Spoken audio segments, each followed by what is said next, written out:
You might be one of those who, a couple of days ago, called for the leveling of that community because the corpses of soldiers were found. Soldiers were killed. And maybe you haven't taken to Twitter to celebrate what basically is happening to those communities, but you may be celebrating already. Yes, they are teaching them a lesson and all of that. I think that's a bit inconsistent. Even if we had a law that called for that, even if, which we don't. The simple reason is because if it is the fact that the resolve of the Nigerian army was put to test, you could come to another region of the country, at least where the Nigerian Defense Academy is located. A group attacked the Defense Academy, killed people, and abducted officers. Of course, it's not child's play to also shoot down a military jet. It has happened. It's also not child's play to lay ambush and kill tens scores of military. So as far as the killing of soldiers is concerned in Nigeria, this is not the first time, and this is not even the worst case. But then it leaves us with the question of why is this particular issue different? You will check on Twitter, you would notice that most of the people calling for the annihilation of that community are deliberately moving away from asking how did the soldiers get killed? What was the nature of the conflict they went to fix? What exactly was the problem? And to my fellow brothers and sisters in the Middle Belt, something similar to the case of General Alkali. His corpse was just found in a community, and nobody wants to know what happened. The whole idea was that go and level the community and kill everybody. So it's a trend that most of us don't want to confront, but that's just the truth. And there are those that, for the sake of objectivity, are willing to act like people that lack conscience, so that they just appear they are different from the crowd. They have a certain view that is not very popular and all of that. I think it is dumb. I think it is inhuman. I think it's satanic.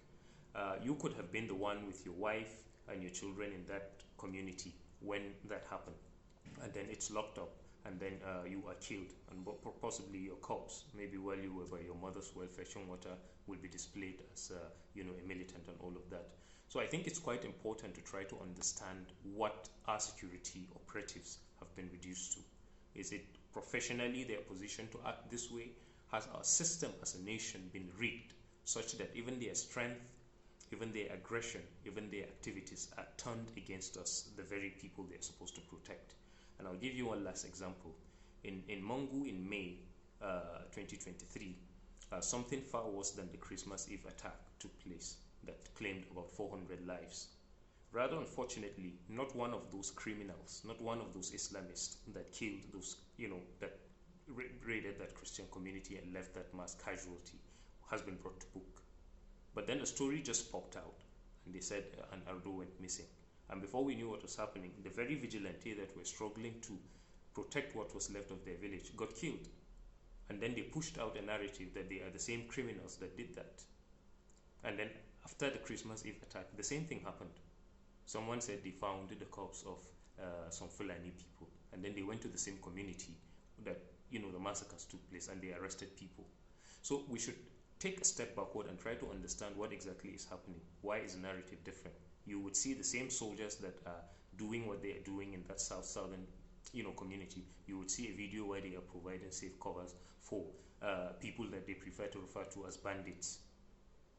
And the bandits, if you would watch a documentary where a bandit was complaining about how they are treated as Fulani people, how their cows are not catered for, how they suffer, how people take over their cattle routes and all of that.